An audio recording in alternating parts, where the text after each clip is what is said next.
Okay, we are live on another edition of the Edlow podcast. Subscribe. This is a little different one, but I'm really excited about it. I have I would say, the leading voices on the history of one of my favorite films, The Wizard of Oz. I have Scarfone and William Stillman.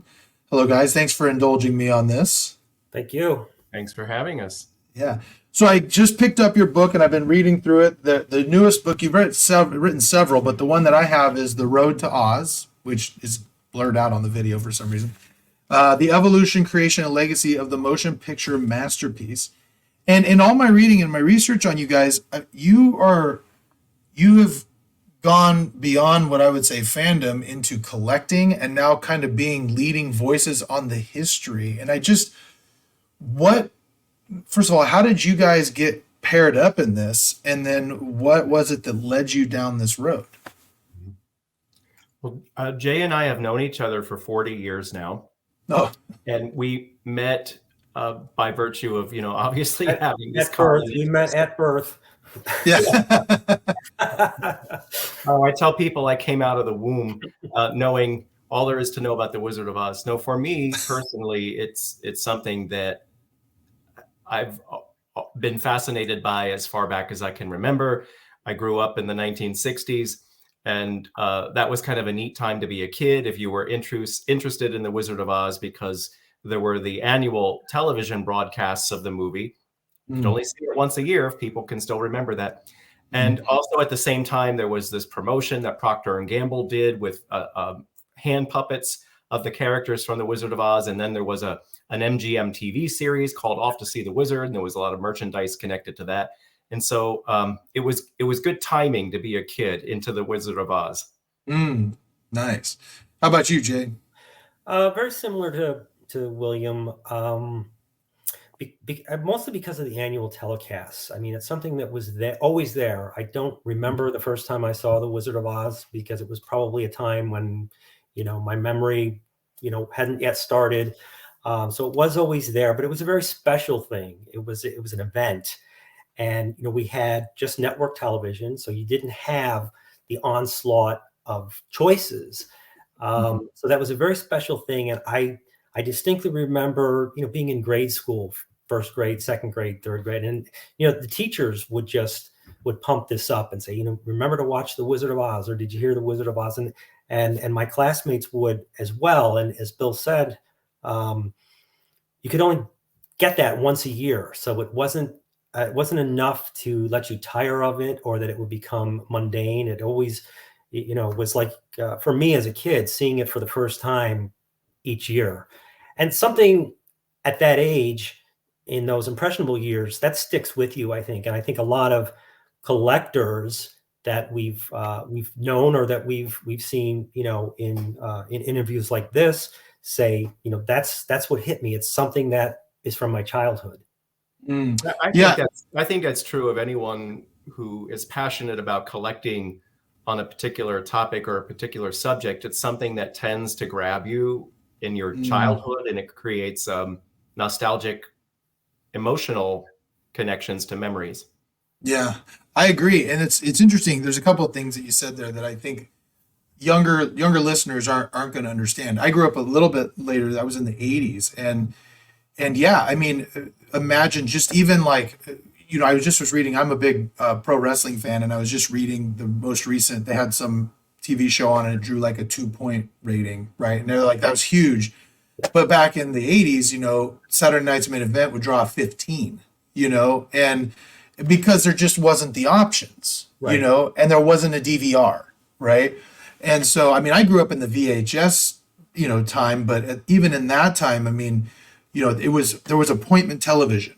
You had to sit and watch, otherwise you missed it.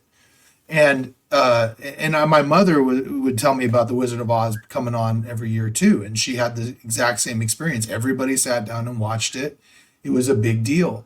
And kids nowadays, I mean, it sounded old to saying that, but kids nowadays don't understand that, because everything's at a moment. You can get it at a moment's notice. Right. And back then, it was an event. It was exciting. And today there are hundreds of viewing options, and then there were 3 networks.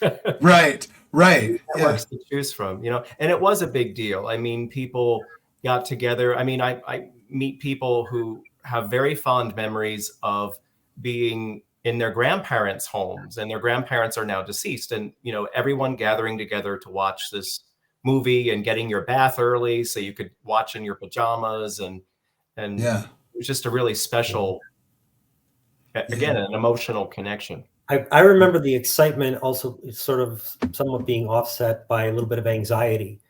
Were we going to be there? Was everybody in the room going to be quiet enough? I know they used to show it on Easter Sunday, for a time. And, at one year I was at relatives' house, and it's like, well, are they going to watch The Wizard of Oz? Otherwise, I'm not going. But everybody was respectful of that. I think because as we've said, it was a very special thing, and it was an event. I remember growing up, there was my birthday, there was Christmas, and there was the day The Wizard of Oz was aired on television. Man. Well, because I'm old, and so I remember the first time watching The Wizard of Oz about 1967, 66, 67. And I also remember that was the same time I saw the Chuck Jones animated The Grinch Who Stole Christmas debuted about the same time. So The Wizard of Oz at that time was shown at Christmas time. Oh, wow. Interesting. Man, so how did that graduate from just being a super fan to collecting? And I got to tell you, the reason I ask is because I'm a big Rocky fan, the movie Rocky, right? Yeah. And I built a movie theater in my house, and it's dedicated to Rocky. And I started collecting, autographed shorts and from different people, and kind of going around there. So I know how that can get time consuming and expensive. So what do you like? How did you get into collecting? I think it was, you had that once a year experience, but then what do you do the other 364 days a year to satisfy your interest in that film? And then I'll let William speak. But for me, it was, how do I fill that void, in between showings? And, you wanted to just have those reminders, those mementos, things to remind you, because again, as a child, I don't know if this is the way a child mind or memory works, but as I said earlier, when I would see it, it was like there was something very new about it, even though I had seen it I don't know how many times. That's what Judy Garland as Dorothy looks like. I kind of had become fuzzy. So it's those reminders of this film that I really that was captivated by. And how about you, William? One of my earliest memories is having a beautiful picture book edition of The Wizard of Oz story. It was originally published in 1950, but it was kept in print for over 30 years. And a lot of people grew up with it. And I was one of them. I remember my mother reading me this book, and I remember learning how to read by recognizing certain words on the page as I followed along as she was reading.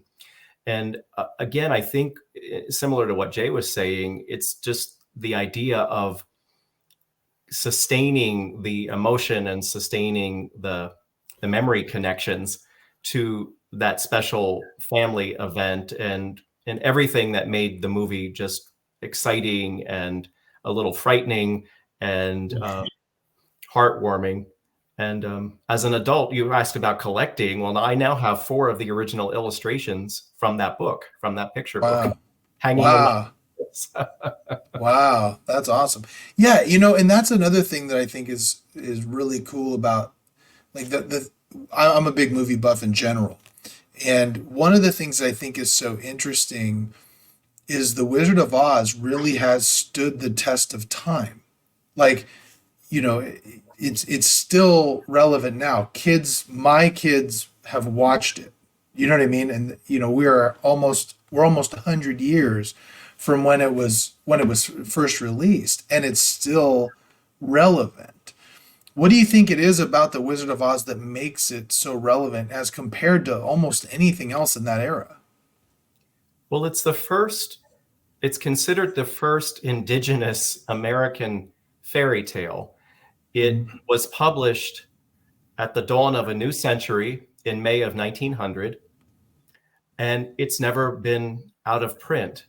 And it continues to inspire and inform any number of forms of entertainment that either mimic or parrot elements of it, or branch off into a new form of entertainment. I mean, you look at the musical Wicked on Broadway, it's celebrating its 20th anniversary this year, the most popular musical on Broadway. And there's a new cartoon television series on Netflix, I believe it is, for children that's coming out, and it just perpetuates. And I think there's something just sort of uniquely American about it, but also I think that it is timeless in its ability to speak to any number of us. Like, I remember as a child, anytime there would be a strong windstorm that would blow up, thinking, my gosh, if it happened to Dorothy, it could happen to anybody. It could happen to me, Man, how about you, Jay? What do you think? I think a lot of people, since the release of The Wizard of Oz in 1939, have tried to, answer that question and, put philosophical spins on it. Some have said, oh, well, it's the whole Judy Garland thing where she passed away so early, and that therefore it makes it, more endearing. I just think, maybe I'm shallow. I just think it's just fun. It's very delicious in all of its elements. The color, the songs, all those things are what spoke to me as a kid and still do. I don't look for these deep meanings, and it's been interesting in that, the research that William and I have done, so many of those things that have been attributed, some sort of deep meaning that the filmmakers put into it, a lot of it was just for practical purposes or by happenstance. But yeah, I think enduring. I think television is really what left The Wizard of Oz with the legacy that it has now, because we were reminded of it every year. It was only once a year, but some films, don't get dusted off and re-released in theaters for decades. So you had that, and you have it in your home, in your comfort zone. You have it with loved ones. And, I wonder what The Wizard of Oz legacy would be like were it not for its television life. Yeah, another thing I think is interesting about the film, I am impressed considering what they had to do with flying monkeys, fighting trees, like, munchkins, and the vibrancy of the colors. It's so impressive given the time that they were able to do it. And that's something I also love about older films, even my era films. I think personally CGI has kind of killed storytelling a little bit, because you can make anything. It's not as impressive when a computer can do anything. Whereas you could watch the Teenage Mutant Ninja Turtle movie in 1990 and be like, wow, that's amazing that they had those costumes and did that with that. And I think the Wizard of Oz is the same way, where they did so much with so little. It's really impressive. And so maybe you can inform the listeners a little bit about how this film, it kind of has a really interesting past in that, Frank Baum, who wrote it, really, reading your book, I see he went bankrupt trying to make this into a movie. And maybe you can kind of summarize. Oh, another thing I saw was really interesting was how different the book was to some of the things that happen in the movies. And so perhaps you can talk about that. And then also one more question I had, I know I'm throwing a lot at you at once, is was there anything that you wished in the book maybe ended up in the movie? Or do you think the movie was perfect just as it was? Go ahead. Well, to address one of the questions, and I've forgotten the other 5. Yeah, right. I should have broke that down better. That's my bad. Frank Baum had an extraordinary imagination. He was also involved in the spiritualist movement of the late 1800s, and so there's some very, very much some spiritualist themes throughout his Oz books. Your listeners may not realize that there were many sequels to The Wizard of Oz that he wrote, and then that was carried on by others after his passing. But this poor man just had absolutely no business sense whatsoever, and had many, many careers, most of which he failed at. And he and his wife moved to Hollywood, California, when it was just in its fledgling stages of becoming a movie-making colony. And he became part of a group of investors who created an Oz filmmaking studio. And they produced several silent films based on his Oz stories that just didn't take off. And so he had wonderful ideas, a terrific imagination, wrote many, many books under pseudonyms so that the market wasn't saturated with his name, but just didn't have the business sense. And so it's really a testament to his legacy, his imagination, and I think his ability to spiritually channel sometimes. He would talk about these characters, they're not doing what I want them to do, and I just have to step back and allow them to do what they tell me they want to do, and then it writes itself. So kind of interesting, yeah. Yeah, that is interesting. Well, that was unrehearsed, but Bill actually gave me a good segue into something I was going to say. He talked about the book being very different than the movie.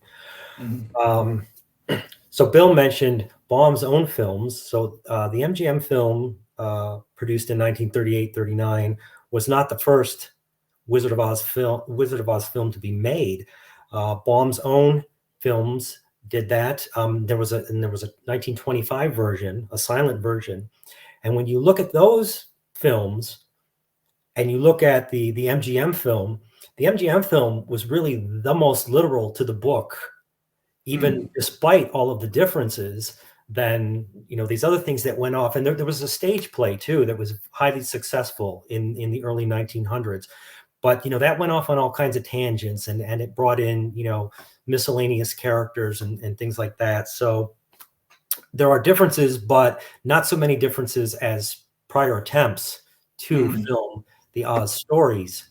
Now, the movies, even back then, it's a capitalistic venture. It's a money-making business, or strives to be. And you have to, the filmmakers had to not only speak to the fans of the Oz books, but your general movie-going audiences. So there were certain concessions that had to be made to say, okay, like one of those was in the original Oz book, it's not a dream. This is something that happened. Dorothy went there and she came back. And for, your more literal-minded movie-going audiences, to make that acceptable, it became this dream. Interesting. And Josh, also, as you'll read, as you continue to make your way through our book, The Road to Oz, as you'll read, there's a chapter on the development of the scripts. And early drafts of the scripts just meandered all over the place similarly. And it somehow, some way ended up coming back to something that was really, as Jay was saying, very close to the original book. Now, there were a lot of miscellaneous adventures that had to be edited out for the sake of time, or because just practically the special effects would have been impossible. But it remains intact by and large. Interesting. Is there, do either of you have a favorite scene from the movie? Jay, well, go ahead, Mr. Stillman. Well, I have two favorite scenes. So one is sort of a childhood memory of the scene where Judy Garland just touches her toe to the tip of the spiral of the yellow brick road and takes those first couple of steps onto the yellow brick road to begin the journey. And then snowballs into the musical number, Follow the Yellow Brick Road, and you're off to see the wizard. But there is a scene where the evil witch has Judy Garland all alone, and she's, bargaining for the magic shoes with the life of her dog. Mhm. And the witch goes to reach for the shoes, and everyone will remember that they shoot sparks, and she burns her fingers on the shoes. And then Judy Garland says, "Well, can I still have my dog?" And that's something a child would say. Like, Yeah. I tried to keep my end of the bargain, and can I still have my dog back? And that just touched me. Awesome. How about you, Jay? Well, again, I'm more shallow. I just I just like the scene where they've just added the Cowardly Lion, Bert Lahr, to now become a quartet, and there's that Off to See the Wizard. The four of them marching down the Yellow Brick Road, dancing down. That just to me kind of epitomizes. It's all four of them and Toto, five of them on the Yellow Brick Road, off to see the wizard. So that's just from an imagery standpoint. That's something that has always been a favorite of mine. Nice. People always, Josh. People always wonder, why did the Scarecrow get? Well, he had a dance solo that was edited out, and then the Tin Woodman has his own dance solo that stayed in the movie, but the Cowardly Lion doesn't get his own song and dance number. It's because Bert Lahr couldn't dance. And so what they did for him instead was they gave him a big solo number of his own to kind of balance it out in the Emerald City when he sings "If I Were King of the Forest." Right. Yeah. That's and that interesting. Was more in keeping with what he did on the Broadway stage. Right. Nice. Interesting. So, talk to me a little bit about. So, I read in your book. It appeared that when MGM picked up the rights to the Wizard of Oz, that some of what they were doing was almost like, it sounded like they were kind of competing with Disney. Can you give me a little bit more flavor about that? They were competing, but they were really inspired by Disney. His Snow White and the Seven Dwarfs, released in December of 1937. There were all the naysayers that were expecting him to fail, and just became this phenomenal success. Some 20 million people in the first 3 months had seen Snow White, and then domestically, and then internationally, and then all this merchandise made, I think, more than the ticket sales themselves. And so of course, as I said before, it's the movie industry. It's a business. So the other studios took note, and it was MGM that acquired the film rights from a man named Samuel Goldwyn of Goldwyn Studios. He was another movie mogul who had acquired the rights in 1933. He had great aspirations to make an Oz film himself, and it just never materialized. And his aspirations were also inspired by Walt Disney. Right. So if there wasn't Walt Disney, and there weren't the Three Little Pigs and Snow White and the Seven Dwarfs, there wouldn't have been a Wizard of Oz. Wow. And what's interesting for the research to Road to Oz, right, Bill, that's where we learned that Walt Disney had actually lent a copy of Snow White and the Seven Dwarfs, the film, to MGM. I mean, he was, there was a professional, relationship and courtesy among them, particularly Mervyn LeRoy, who was the producer of The Wizard of Oz. And they actually screened the film at MGM, Snow White and the Seven Dwarfs, to essentially take notes and take inspiration. And from Walt Disney's perspective, it's like, yeah, this is a live action film. It's really no threat to me. So, that was very interesting, that the inspiration and the similarities, which there are many, between The Wizard of Oz and Snow White, were not incidental or coincidental. They were intended.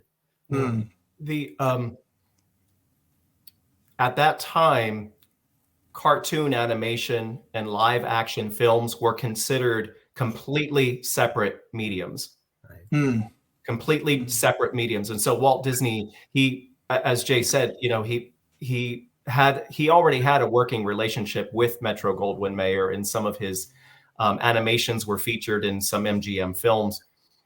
So he and Mervyn LeRoy, the producer on The Wizard of Oz, had a personal relationship in addition to a professional relationship. And so Disney was giving LeRoy, pointers throughout the pre-production phase of the movie. And once he saw the finished film, even sent Mervyn LeRoy a letter telling him how much he thought he turned out a very fine picture, and that his daughter said, "It's as good as Snow White." Nice, man. So I wanted to talk to you a little bit about casting too, because one of the things that I thought was interesting was how they came to choosing Judy Garland, considering that she was probably a little old for what Dorothy was supposed to be. And I know there was some reference in your book to Shirley Temple being quite considered. Perhaps you can talk about why that didn't come to pass. She did certainly seem to be the right age and the right look for Dorothy. So why didn't that happen? Yeah, there's kind of a myth, somewhat of a myth that's come about over the years and said, well, Shirley Temple was the first choice for Dorothy, and Judy Garland got it by default, which isn't true. At the time, just being Shirley Temple's status as this huge child star, I think a lot of people there was conjecture. Yeah, if they make The Wizard of Oz, of course they want Shirley Temple to play Dorothy.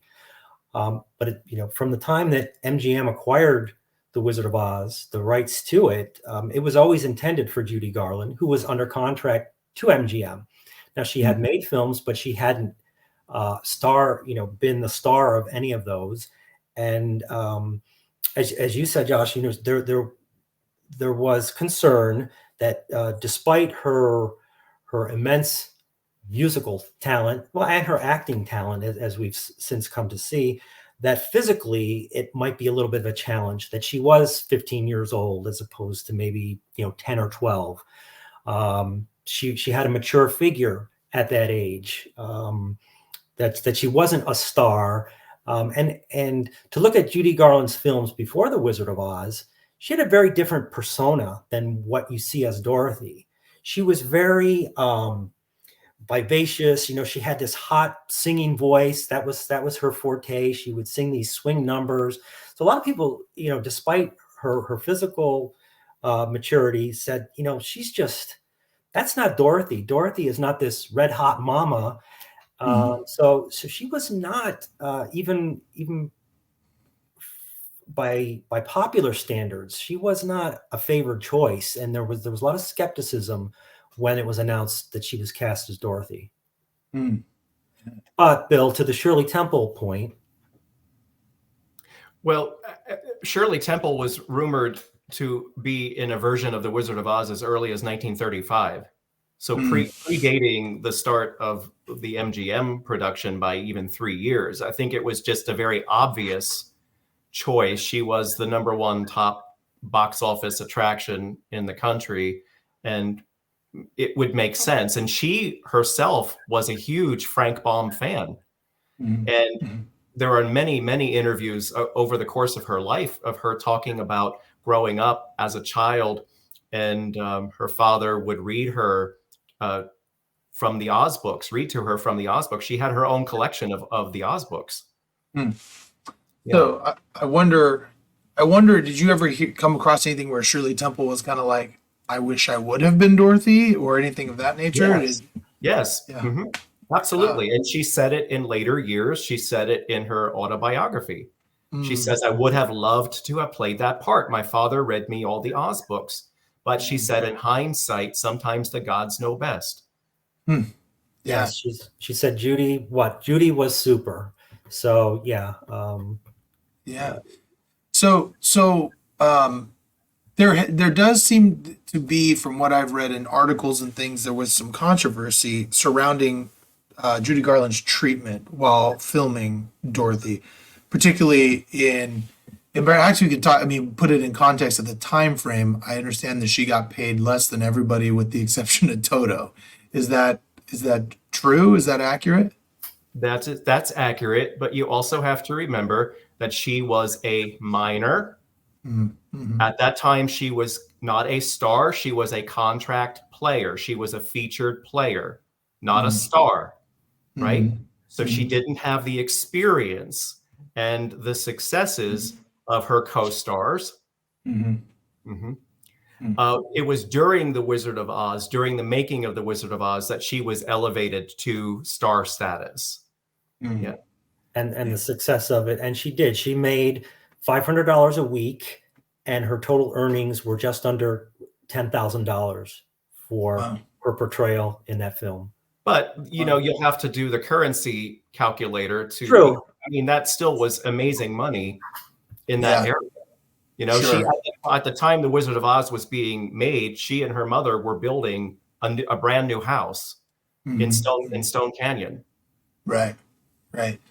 Yeah. And there were some other things that I'd read about, views of her being, that you mentioned she was physically mature for her age, some reference to some sort of corset she had to wear. Can you tell us a little bit about the corset she had to wear? She did. Well, fortunately, she was small. Again, she's a teenager, really, really too old. But she was 4'11". That was her adult height. She never surpassed that. So she was small.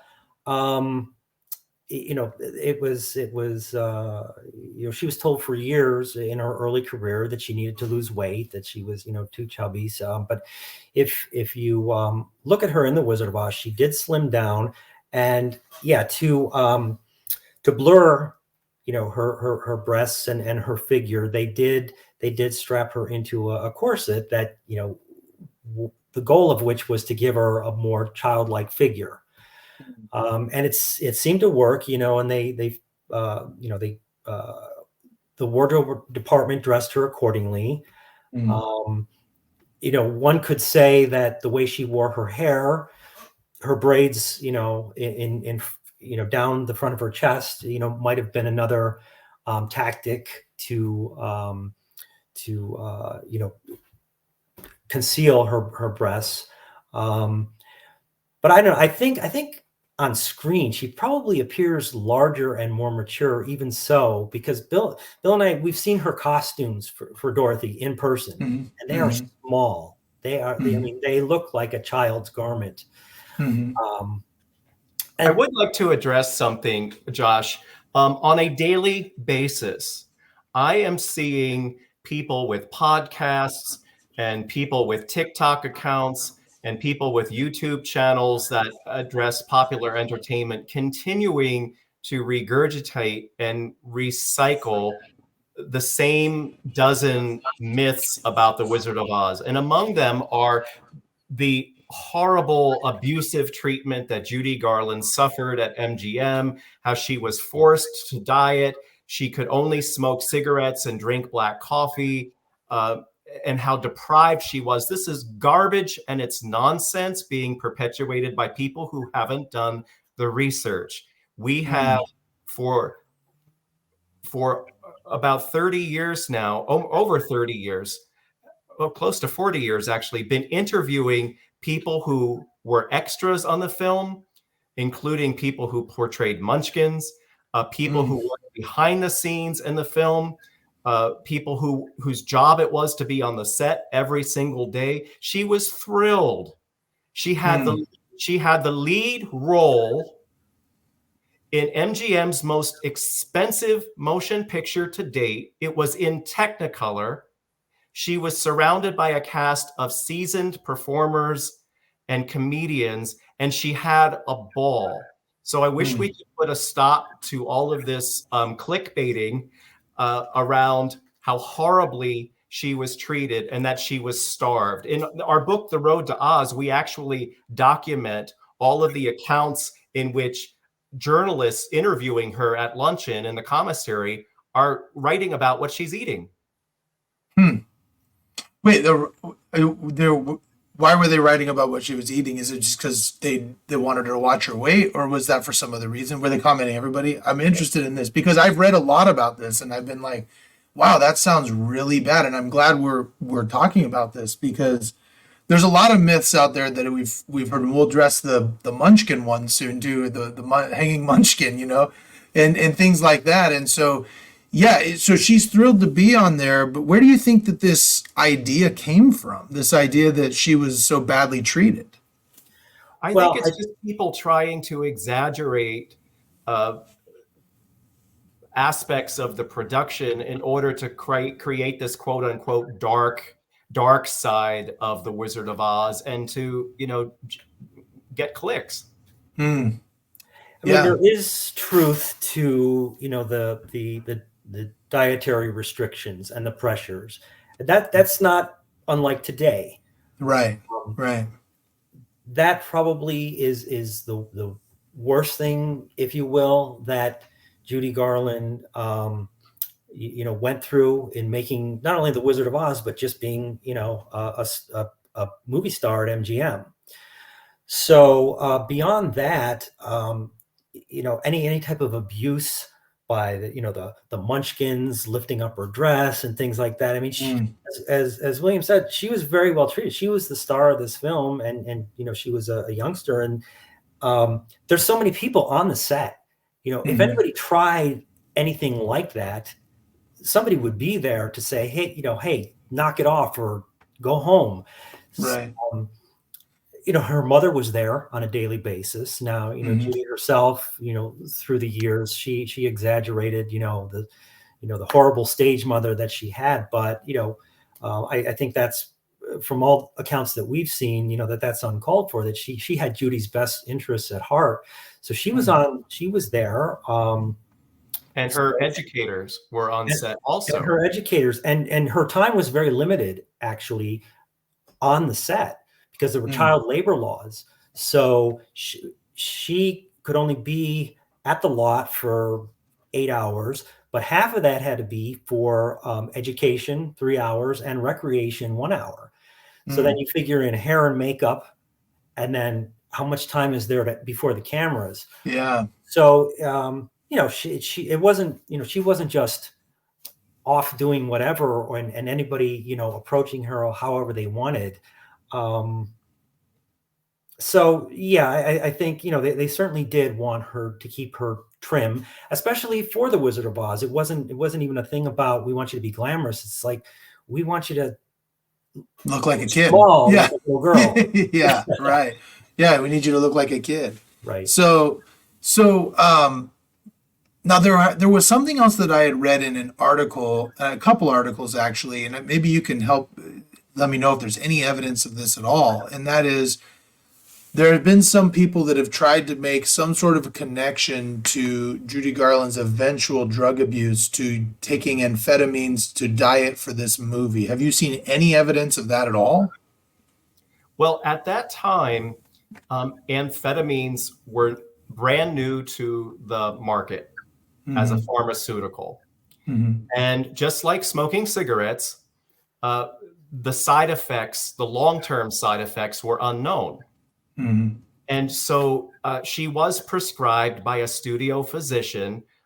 Some people say benzedrine. Our source said dexedrine, all the same thing, in order to give her, they were considered like super duper vitamin pills at the time, just to give her some pep and some energy, and to help her to sparkle on camera. Yeah. Right. And then, because her nervous system was such that she was unable to sleep, then they would prescribe her with sedatives. And so they didn't just do this for Judy Garland only. Many of MGM's stars and many people in Hollywood were part of this process of kind of enhancing your delivery and your appearance and your performance with these pharmaceuticals that were brand new at the time. And again, the long-term side effects around, sleep, insomnia and paranoia were unknown at that time. And so it was not done with malice. Yeah. Well, and it's interesting because a lot of the times I've heard I think it's the term is presentism, where you know, you take what you know presently and you attribute it back to people in a different era. Like, Right. you know, like, yes, I would have known differently back in 1938 than all of these people who are doing these things. And so it, you know, it sounds like what you're saying is yeah, use of I thought of is, I remember in the 80s, they had a diet pill called Dexatrim that you would take that same, Right. you know, same thing that you can't find that anywhere now. Right. But there were commercials about it everywhere in the 80s, you know, and so So in same 1939, smoking cigarettes was being promoted as healthy, and right. it would calm your nerves. Hmm. Same thing. Hmm. Yeah. So now you mentioned the Munchkins earlier, and there's a lot of rumors out there about the Munchkins' behavior. Before we get into that, though, tell us. I find it really interesting how they were able to find like 300 little people back in the 30s to come in and do this. Can you talk about how they kind of found everybody and brought them together? Well, it Well, wasn't 300, it was about 124. Oh, okay. Well, I was. It only looked like 300 in the movie. well, what they did, I don't mean to interrupt, Bill, was they would just, when they would switch the camera angle, they would take the same munchkins from the last shot and put them in the background of the next one. So as Bill said, it looked like there were more of them. Yeah. Mm-hmm. But what they did, actually, it was, I believe it was Ed Sullivan who had a Hollywood column at that time. He's probably best known today for hosting his television program, but he was a Hollywood journalist at the time. He put out a notice in one of his columns that was nationally syndicated saying MGM is looking for little people to play the Munchkins. And that set in motion this, what was then called the grapevine, the Munchkin, it's an improper term to use now, but the midget grapevine. And so people from all over the country were then writing into MGM, and if they were willing and able to come out there, they usually got cast as a Munchkin. Yeah, and we have known many of them over the years. Many of them have been to our home. They've been friends and nice people. There were a few bad eggs at the time. And, you get that many people together. And it was like actually the first Little People of America convention, if you think about it. Right, right. Well, and that's what I wanted to talk about, because there were lots of rumors of just like these wild sex parties and like all this stuff. Did anyone that you interview ever talk about any bad behavior that was going on on set? Or was it just isolated to a couple people, or how did that come about? There were a couple, isolated, incidents where, Margaret Pellegrini, right? Her roommate, she was 16 at the time. She was a little person, but she was 16. And I believe it was her roommate, the woman she was staying with during the filming of Oz. Well, her husband or boyfriend showed up, wielding a knife, and so there were things like that, but they were few and far between. One of the little women got picked up for prostitution and had to be bailed out. But again, it was, a select few of them. And again, they were working long hours. They had to get up early, particularly because the makeup was so tedious for most of them, the men in particular. And as I said, it was the first time that many of them had been around other little people, those of them that were not already in show business. And so after hours, they were whooping it up. And with good reason, they were blowing off steam and they were having fun and they were comparing notes. And But to your comment, Bill, I mean, there were long hours. There wasn't that much free time for them to be, rabble rousing either. No, after hours. Yeah, but even so, as you say, get up in the morning early, long hours on the set, and then okay, you've got a couple of hours maybe to yourself.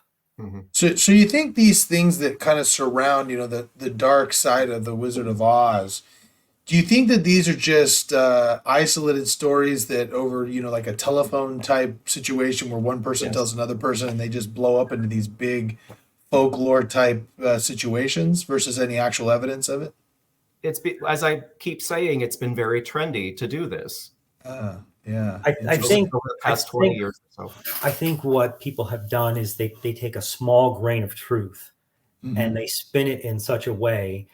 Like we just talked about with the Munchkins. Yeah, there was some truth to that to a small degree, but then you blow it up into, they were just a group of hookers and Yeah. and gangsters, and they Well, yeah. listen, there was an entire Chevy Chase movie written about all of this called Under the Rainbow with Carrie Fisher in 1981.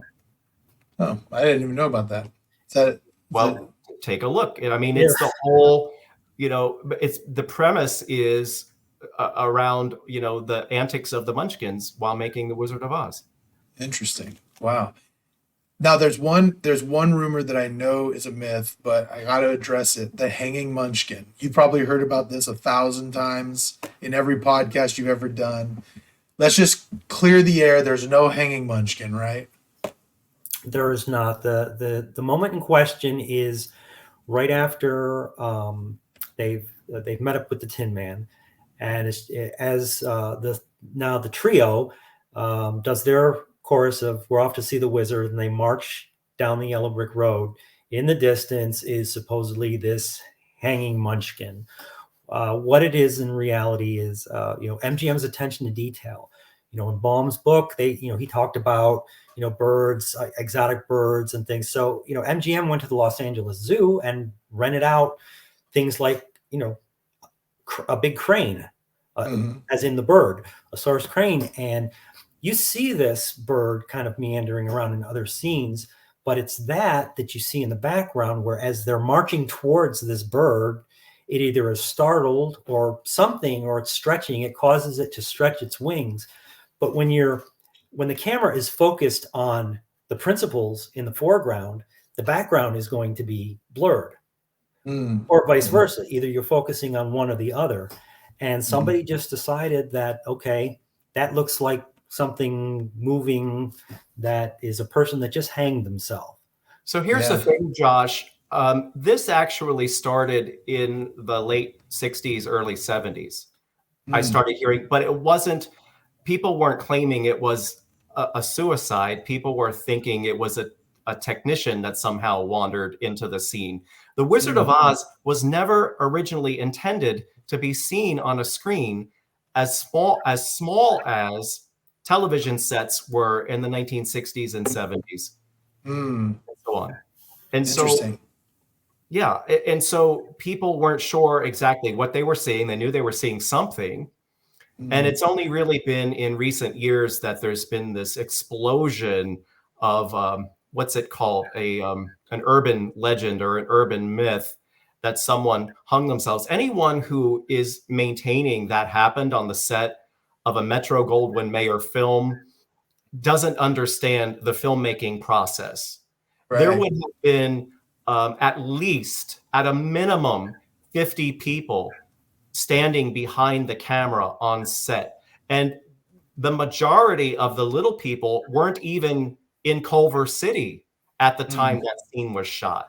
There is no way anyone, I don't care who they were, would have been able to wander onto that set and surreptitiously scale a tree and hang themselves. It's a ridiculous myth that people, for whatever reason, continue to perpetuate because they want to see something dark and mysterious about behind the scenes of this movie. Yeah. Another, did you have something you want to say, Jim? I was just saying, I mean, The Wizard of Oz was in production for 6 months, and that's just principal photography. That's not post-production and all that. Much longer than it was expected. Much longer than your typical film, certainly of the time. And a lot of that was just because all of the time that it took to set up these shots. And you had, William was very close with Charles Schramm, who did the Cowardly Lions makeup throughout the entire picture. And much of his job was to stand behind the camera and make sure that none of Bert Lahr's skin showed under his bald cap. So people were looking that carefully at every single shot and every single setup. So to Bill's point, I think somebody would have noticed if there was a hanging body in the background that shouldn't have been there. So, okay, shifting gears a little bit, I have to ask you both, and I would be so happy if you have. Have you ever done the Wizard of Oz with the Dark Side of the Moon? Have you done that? It is wildly accurate. I think once, many years ago, I think we did it. Yeah. Oh man, I did it. I did it in high school. I took a class. It was just I was a basketball player, and they told me I'd get an A if I took humor and satire. And it was just all we did was watch movies all day. It was the basketball coach who was the teacher, and he was like, he heard about it, and so we did it in school, and it was wildly close. I know it's not real, but it was Right. just like it was wildly close.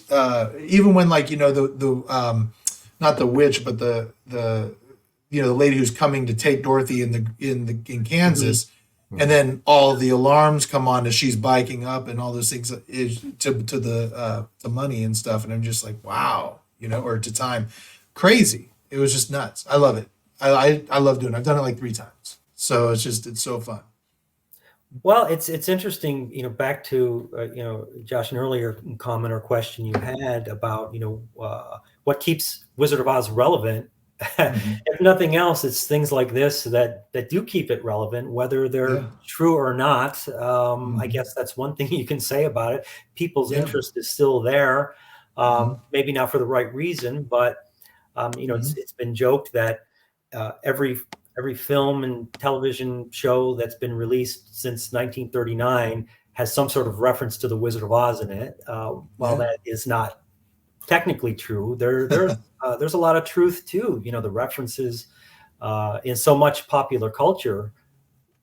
Even the recent Barbie movie, which I haven't seen, but apparently there's lots of Wizard of Oz influence there too.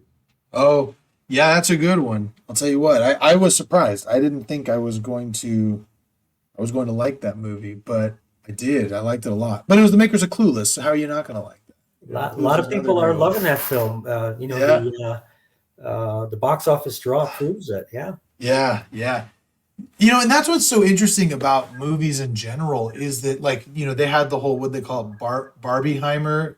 Oppenheimer had a huge showing because of the, there was just who's gonna, and so everyone went and saw both of them at the same weekend. Yeah. And it's so interesting how things like this, like controversies, even if they're real or not, somehow make movies a bigger deal and keep, like you said, keep them relevant. Another thing that I found really interesting was, there was the talk about the Tin Man's paint and the face paint and getting the original actor who either got sick or passed away as a result of the poisoning. Can you tell us a little bit about how that all came about and what happened there?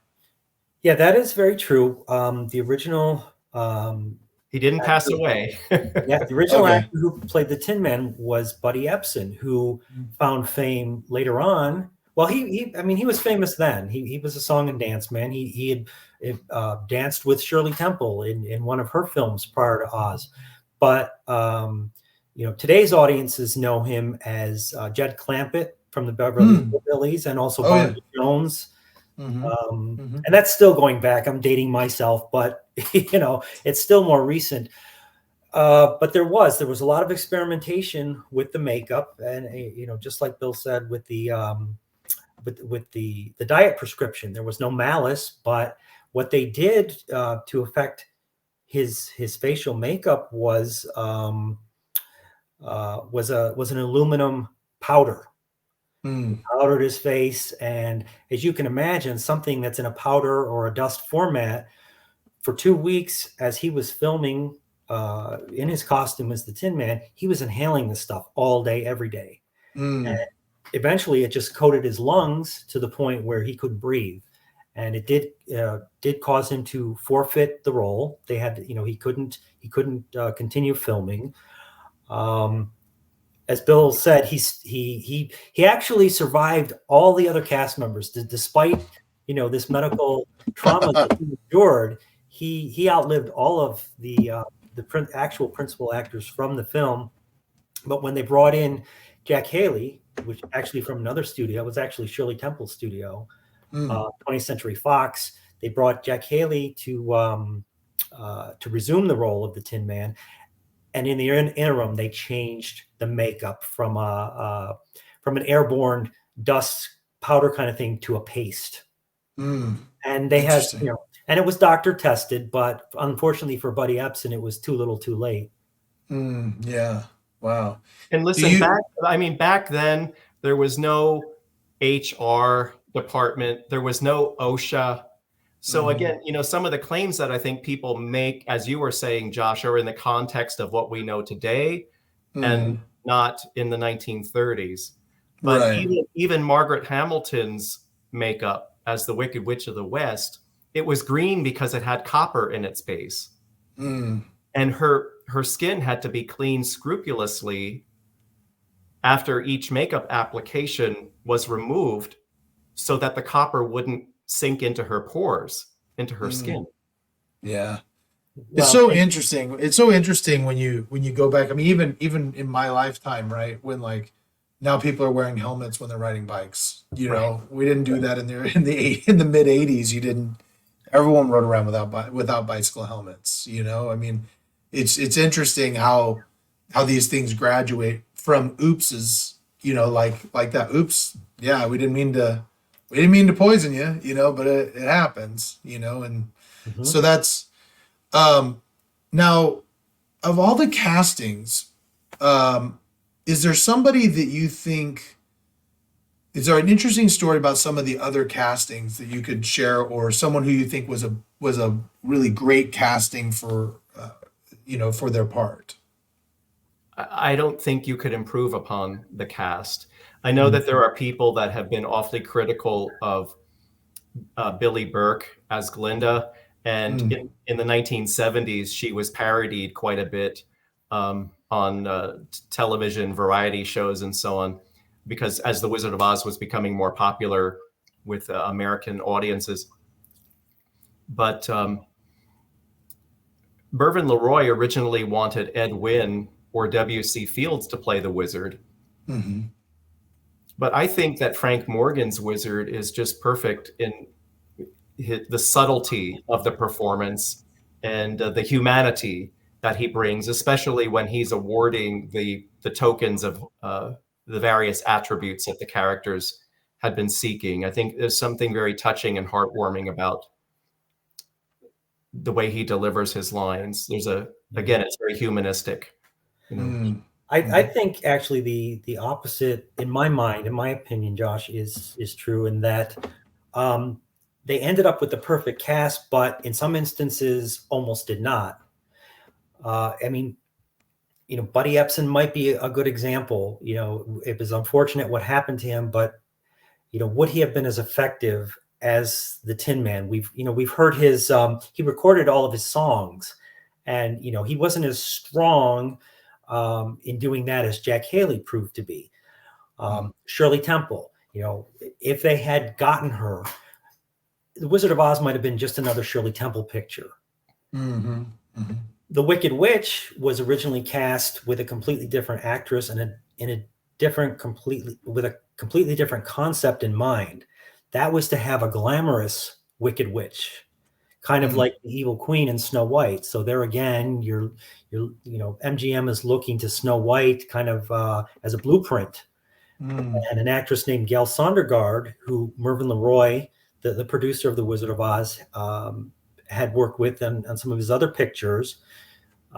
She was actually the first woman to win Best Supporting Actress the first year they had that category. So she was an accomplished actress, but she was glamorous yet wicked. And they did costume tests for her, and Mervyn LeRoy just finally said, "You know what? We can't change it this much. People aren't expecting this of the Wicked Witch." And they tested her, in rags and things like that. And then it became apparent to both the producer and the actress, yeah, we don't want you to play this kind of part. So, no hard feelings. She declined the role. And they brought on Margaret Hamilton. But that would have been a very different twist and look and feel to the Wizard of Oz, because you look at Margaret Hamilton's characterization of the Wicked Witch, that's classic. She defines a witch, all these years. She is the definition of a witch, even to this day. What is interesting too is that a lot of her lines, in retrospect, you can see how they were written for the glamorous characterization. When she's melting, she says, "Who would have thought a good little girl like you could destroy my beautiful wickedness?" But she made it work. And even her famous line about, my little pretty, that's maybe something more that an evil queen or a glamorous witch might say, as opposed to Margaret Hamilton, but it works. Yeah. Gosh, one of the very interesting things that we discovered for our book, The Road to Oz, is that MGM, in a very passive aggressive way, was holding Judy Garland and her mother accountable by suggesting that they had a standby for her part, for the part of Dorothy. And we uncovered this for the first time in our book. A little girl named Janice Chambers, who actually filled in for Judy on what's called comparative testing. So comparative testing is when you group actors together, or their doubles in costume, for the purposes of seeing how it all meshes together and how they look against one another. And this woman actually did that. And she could sing. She could sing, she could dance. She was very talented. She was signed to a contract at about the time that Judy Garland was originally cast in The Wizard of Oz. So that's a whole fascinating story in and of itself. And when you say held her accountable for what exactly? What were they? To comply. And again, it was not just Judy Garland. All studios had a second string of actors who bore a passing resemblance to the A-list actors. And the studio could always say, if you don't toe the line, we're going to start promoting this person as your replacement. Interesting. Now, was there, I think my favorite character in all of this was the Scarecrow. And the thing about the Scarecrow that I found really interesting at the end of the movie is it appeared for some reason that Dorothy and the Scarecrow had a closer relationship than the other characters. Was that just a situation of develop because they were with each other longer, or was there something else that was supposed to be suggested there? Both. Okay.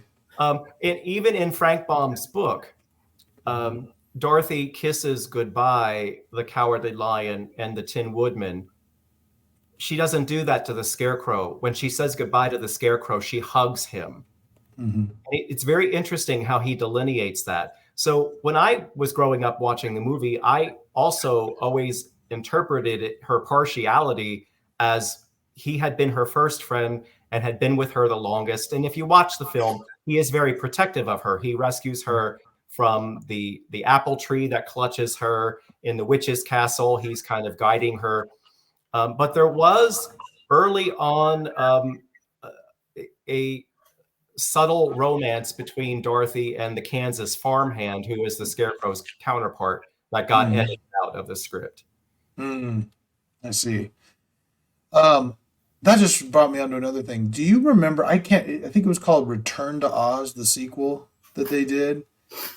Oh, that was bad. Like I was not a fan, but that seemed to be developed a little bit more. Where did that come from? Whose idea was that? That just seemed like Dorothy was younger in the second one, which didn't make a lot of sense. And was that supposed to be a sequel?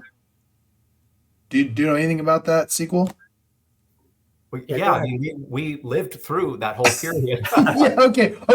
I want to make sure I wasn't like dreaming up something weird. No, I mean, the year before, a representative from Disney came to one of our Oz gatherings and, presented all the information and handed out the advance posters and buttons and so on. So Yes, we remember it quite well. Oh, wow. What did you think of that when they were, I mean, did you tell them, what are you guys doing? Like, were you like, don't do it, please don't? Or what was your thoughts? No, it looked great.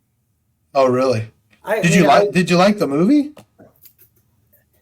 it was very different. I mean, for anybody, it's really no disrespect. It's not even appropriate to call it a sequel because it was so many years later. It wasn't a musical. It was, so many things were different about it. What it was a composite of a couple of the later Oz books in the series after The Wizard of Oz, and with these characters. And I think this film was striving or concentrated a little too much on being literal to the books and getting the right look to the character as opposed to story development. And it was dark. I mean, Dorothy goes, is nearly subjected to electroshock therapy until she escapes. Now that said, it was correct me if I'm wrong, Bill. It was a huge success in Japan, which is a very different culture, and a lot of things that are not successful here are successful in Japan and vice versa. Yeah, it's considered one of Disney's red-haired children. So Disney doesn't talk about it, but what I can tell you is that it has a massive cult following, and merchandise that was issued at the time. This was 1985. Sells for extraordinary amounts of money now. Really? That's Absolutely. Interesting. It has a huge cult following of kids who remember either seeing it in the theater or seeing it when it ran on HBO or on network television. It only aired on TV a year after it was released. Yeah. It's a huge cult following. I seem to remember seeing it. I think I rented it at like not even Blockbuster. It was like one of the original, the regional movie stores. And I remember watching it and being like, this, I think I was expecting like a sequel, and it didn't really, there were so many weird things. It didn't have the same feel.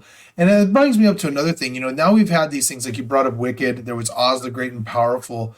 Right. You guys I've noticed this with my own fandom and some of my friends who are big time fans of other movies. Like you hear about, I remember I have one of my best friends is a huge Star Wars fan, and I joke with him all the time. I'm like, Star Wars fans only really like 2 of the 15,000 movies they've made. They actually hate Star Wars. They just like A New Hope, and they like Empire Strikes Back. And I think the reason that is because I think every fan, especially when there's been a long period of time, they kind of have their own views. They've kind of envisioned what they think a sequel would look like. And so when one comes out and then it doesn't fit with their image, they kind of, like I've felt that way with movies that have come out later on and be like, oh, that's going to be awesome. And then it didn't really do what I wanted it to do. Do you find yourselves being able to enjoy some of these things, like, interpret, like Wicked interpreting how the Wicked Witch became the Wicked Witch, or like Oz the Great and Powerful and learning that? Do you like those movies? Do you not? I try to keep an open mind. I don't expect that it's ever going to, resonate with me like the MGM film. But it's always kind of a curiosity. Now, Wicked, I liked it, but I like that kind of entertainment too, musical theater. I thought it was good in that respect. And we saw it, Wicked in its infancy. It wasn't like you can't get tickets to it. The buzz hadn't started, so there were no preconceived notions. And I thought, oh, that was kind of cool. I enjoyed that. Same with Oz the Great and Powerful. I thought that was an interesting story, but to me it was just kind of standing on their own. I could enjoy that. I didn't see this as a projection for me of how I felt about again the MGM film. Interesting. How about you, William? I just think the MGM film is sort of its own, something unto its own, and it's untouchable, and it continues to inform and inspire all sorts of popular entertainment to this day. And the only concern I have is that I think more children nowadays know Toy Story and Frozen than they do The Wizard of Mm, Oz, because mm. it's no longer an annual event on television. And so it really falls to parents and grandparents to be introducing the Wizard of Oz film to younger generations so that it will continue to sustain. I felt, maybe it was because my parents and my grandparents introduced it to me, but I felt almost an obligation to Well, show that's a my good kids thing. the Wizard of Oz That's a good thing. because it's such a I mean, like I said, I'm a film buff, and I just respect, like there are certain markers in movies that like they mark kind of an era and like a change in the way films are being made. Like I would say my like Star Wars in the 70s was one of those Mhm. two. And then I even think I would put Jurassic Park in there too as a 90s, the first real CGI where you could make something that's not real look real with computer animation and surround sound and all that. And I would even argue that the most recent would be like Endgame doing the 19 movie achievement. The Wizard of Oz is one of those iconic change in movies movie. It's almost like, and so it's, for me, I just feel like it's an obligation. I don't understand my kids.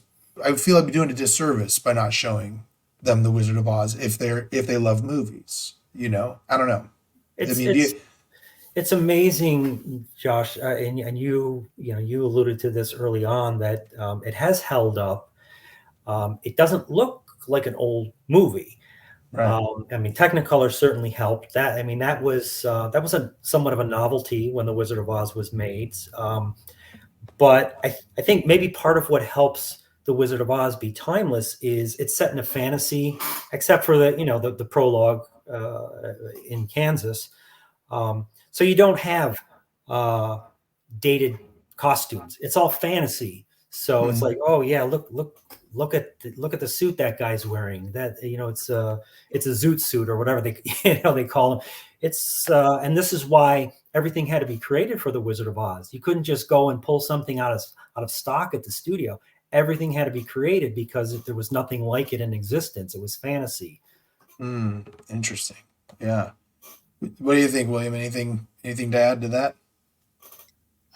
It is just one of those incomparable forms of entertainment that was born of a perfect storm. Yeah. So Yeah. much could have gone wrong, so much did go wrong, and somehow, some way, it coalesced and came together to form this extraordinary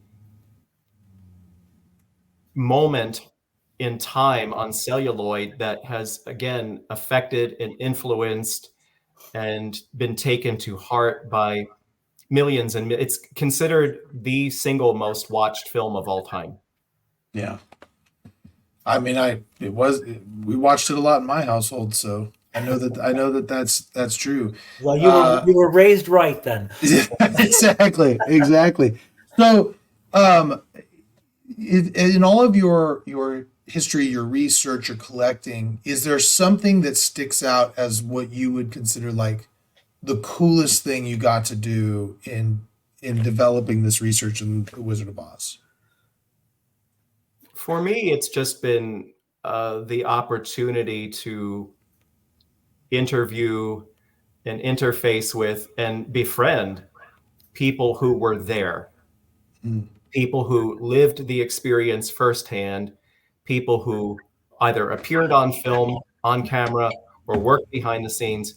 Because I could probably count on one hand now, 85 years later, almost 85 years later, the number of people who are still alive. mm. So all of the people that I have known are long gone now, and I'm just thrilled to have had that opportunity to know them and to learn so much from them, not just about the Wizard of Oz, but about filmmaking in that era. Mm, interesting. How about you, Jay? I would agree. I would agree with William. It's presented a lot of opportunities for us in that respect. That we've gotten to meet some very interesting people. We obviously the two of us both appreciate old Hollywood. The golden age of Hollywood. So we've been able to dine with people like June Allison who you may or may not know, but she was a big star back then. Margaret O'Brien, who was a child star, very famous Mickey child Rooney. star. I mean, Mickey probably Rooney. one of the more exciting things was a decade ago, we were invited to attend the re-premiere of The Wizard of Oz in 3D at the TCL Theater, which was originally Grauman's Chinese theater, which is where The Wizard of Oz premiered in 1939. Oh wow. I've been there a couple of times. I took my boys to see movies there because it's so iconic. That had to have been awesome to be able to be there. Man, it's so cool. Do you ever feel like you were born in the wrong era? You're like you know what I mean? Yeah. Right there in that. Absolutely 100%. Yeah. 100%. I was there. I know I was there. Because as you said, I mean, I've interviewed and befriended and had meals with people who worked during that era, and I'm talking with them like I was there too. Yeah. And I've never been impressed by anyone's wealth or celebrity. To me, it's just sort of like, I've been there too. I've done that. Mm-hmm. Yeah, that's so interesting, man. So, what's next for you guys now? You've written this book. You've written several. You have a collection. You go out and you are kind of historians where you're considered the experts on this. What's next in your own road to Oz? Well, we are planning another project that's kind of under wraps right now, but there's always something that we're planning. But I do want to mention also, Josh, the book that you're currently reading, The Road to Oz, won a National Book Award. Which award did it? I didn't see that. Which award did it win? It won the National Indie Excellence Book Award. Oh, that's awesome. For the category in which it was nominated, which was motion pictures and television. That's awesome, man. That's unfortunately, not to bring about, once again, the dark side of things. We struggle, William and I, because we feel we have more to offer, but it's become very complicated these days with, you have Warner Brothers, who was a completely different studio than MGM at the time, but through the years they're now the licensing entity, and it's become very difficult to get through that process, as time goes by. And with the internet, we've struggled in putting new information out there, because before we even get it published, it's out there before we who have uncovered this information, sometimes at great expense when you talk of imagery, and people are just pirating it left and right. It's it's on people's Facebook pages. So we struggle with, we want to share, but at the same time, is it a moot point for us? Yeah, I bet. Well, but I got to tell you, the work that you put in, I personally, as someone, like I said, I love The Wizard of Oz. My favorite movie is Rocky. I love learning new stuff about it. I love hearing new interviews. I went, they do a theater thing. I'm also a Karate Kid fan. I've watched Cobra Kai, and I've actually interviewed Sean Kanan on here, the guy who plays Mike Barnes. I've done an interview with him. Josh, I'm from the 1930s. I don't know who those people are. I'm following you. But my point is that I appreciate people like you who put in the time and the research so that people like me can learn this stuff, because it's so fascinating. You know what I mean? Like, this stuff is so fascinating, hearing these stories about these iconic movies and hearing things like it could have potentially been Shirley Temple. Or, if it wasn't that the Tin Man that we see was not the original Tin Man, or that Munchkin hanging thing, definitely a myth. No, they weren't running wild sex parties at the Culver Hotel. Like, that wasn't really happening. I appreciate that you guys work so hard to show, I love passion. You know what I mean? Like, I love people who are passionate. I remember a guy telling me one time, this is kind of me getting on a soapbox, but he told me, I love pro wrestling. And he asked me about pro wrestling, and I went on like a 10-minute, rant. And I go, "Do you like wrestling?" He goes, "No, I don't like wrestling, but I like hearing you talk about wrestling." You know what I mean? And I can tell that you guys are passionate about this. And it's always fun to hear passionate people talking about what they're passionate about. So I agree. I would encourage you to keep doing what you're doing. Thank you. You That's know? a great compliment. And we actually are friends with people who collect on other topics. And I think it's for the same reason that you just stated, that it's interesting to see people who are passionate about what they do. Yeah. Yeah. Where do you get this stuff?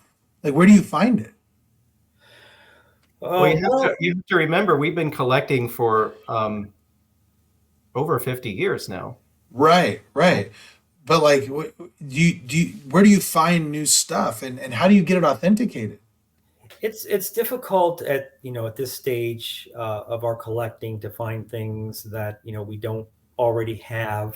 As I said, the publications, ever since 1989, when the first book of ours came out, has opened up a lot of doors. It's put our names out there as collectors, so sometimes things come to us. But it's hard, and as you said, Josh, without the passion, it's like, I'm not doing this. This is too hard. Yeah, right. So Josh, these days, collector, very young people, I think, don't understand that there was a before eBay. Yeah. And so, we used to get up at the crack of dawn, drive 2 hours one way to arrive to stand in line for a collector show 2 hours ahead of time, so you'd get a good spot in line, and never knowing if you would walk away with anything. Yeah, that's passion. That's dedication. That's hardcore dedication, and that's the other thing. The reason I bring it up is so I come across, everybody makes fun of me about this, but I have a bunch of, there were action figures, I kept them in the box, you know what I mean? And I bought a whole set of them, and I'm always looking for them around.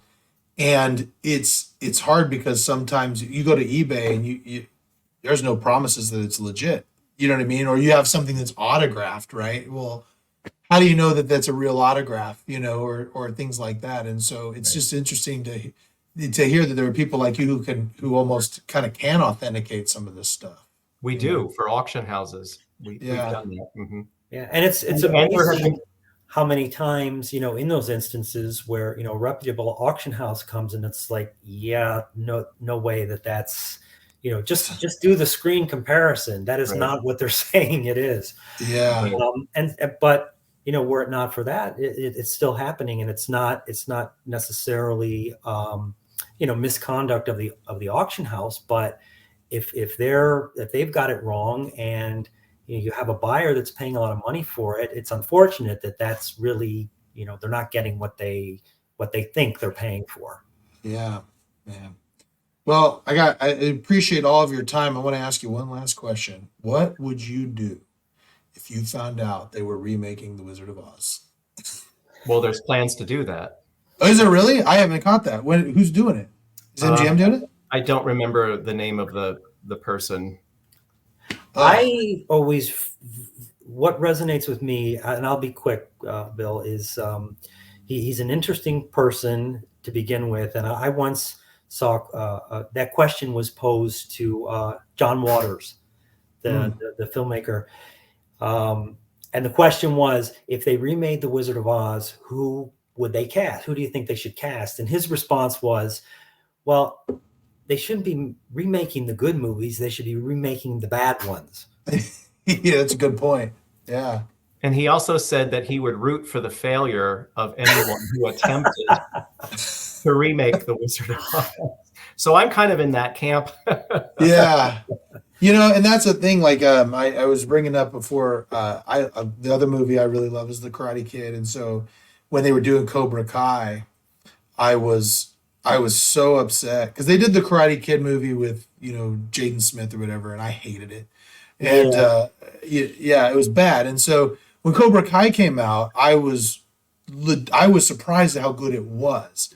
And after it's still good. And I've thought about it since then, and I'm like, I can't think of any other movies that they've remade that I walked away saying I'm glad they did that. You know what I mean? And so I gotta think The Wizard of Oz is such a standalone, and there's not a lot of movies that, like I said, 90 to 100 years later, people are still talking about and can still watch, and great grandchildren are watching. Mhm. I just don't think you mess with that. I don't know. I agree. I agree. Well, We'll thank see how you. it works out. Yeah. Well, I'll tell you what, if they do it, I'm going to hit you guys up and have you come in and review it for us. Tell us how bad it was. But I appreciate you guys. So Road to Oz, so far what I've read is great. I'm getting fuzzies. There you go. There you go. Road to Oz. Fantastic book so far. What I've read, I'm going to finish it for sure. Is there anything else that you just want people who are listening to understand about the movie before we wrap up?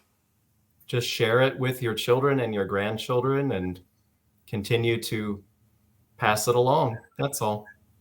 Definitely. Jay, you got anything to add, or just same thing? Just what Bill said. I mean, appreciate, even if you don't know, take our word for it, that not only that it came together out of chaos at times, that it came together so well and has endured for so long.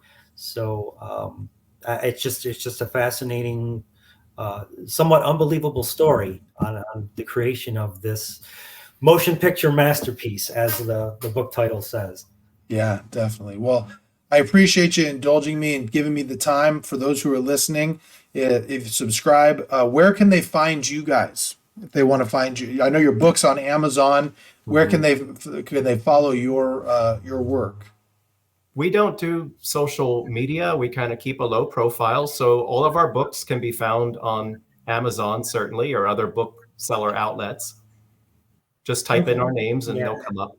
Every once in a great while, we'll turn up at an Oz themed event, but it's not too often. And COVID kind of sucked a lot of that, out of us, as it did so many people. We may get back into that groove again, but there's no website. As William said, we just tend to keep a low profile, but we're certainly open to speaking. I'm so glad you found us. This has been wonderful. Yeah. We're always open to that. Well, let's keep in contact, because I've really enjoyed talking to you guys. It's always interesting to talk to people who have passion about movies, and so we'll have to keep in contact for sure. Appreciate your time. Having us. Thank you for having me. Absolutely. All right, till next time. We'll talk to you later.